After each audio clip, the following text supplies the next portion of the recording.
లోక్సభ ఎన్నికల వేళ జమ్మూ కాశ్మీర్లో రాజకీయ వాతావరణం వేడెక్కింది. ఇక్కడి అనంతనాగ్ రాజౌరి స్థానం నుంచి ఇద్దరు మాజీ సీఎంలు నేరుగా తలపడుతున్నారు.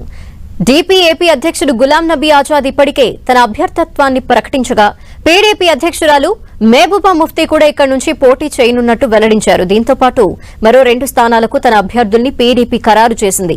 శ్రీనగర్ నుంచి పార్టీ యువ విభాగం అధ్యక్షుడు వాహిద్ పర్రా, బారాముల్లా నుంచి రాజ్యసభ ఎంపీ మీర్ ఫయాజ్ బరిలో దిగనున్నారు. ఉదంపూర్, జమ్మూలో కాంగ్రెస్ కు మద్దతిస్తామని మహబూబా వెల్లడించారు. రాజ్యాంగ ప్రజాస్వామ్య పరిరక్షణ పోరాటంలోనే భాగంగా ఈ నిర్ణయం తీసుకున్నట్టు ఆమె చెప్పారు. కాంగ్రెస్ తో పాటు నేషనల్ కాన్ఫరెన్స్ శ్రేణులు కూడా తమతో కలిసి రావాలని, తద్వారా జమ్మూ కాశ్మీర్ ప్రజల గొంతుకను పార్లమెంటులో వినిపించవచ్చని తెలిపారు. విపక్ష ఇండియా కూటమిలో భాగమైన నేషనల్ కాన్ఫరెన్స్ కూడా పోటీకి దిగడంపై ముఫ్తీ స్పందిస్తూ తాను ఈ విషయాన్ని ఫరూక్ అబ్దుల్లాకే వదిలేశానన్నారు. ఆ పార్టీ నేతలు అన్ని స్థానాల్లో పోటీ చేసినా తమకు అభ్యంతరం లేదన్నారు. అయితే కనీసం మమ్మల్ని సంప్రదించి ఉండాల్సిందని అన్నారు.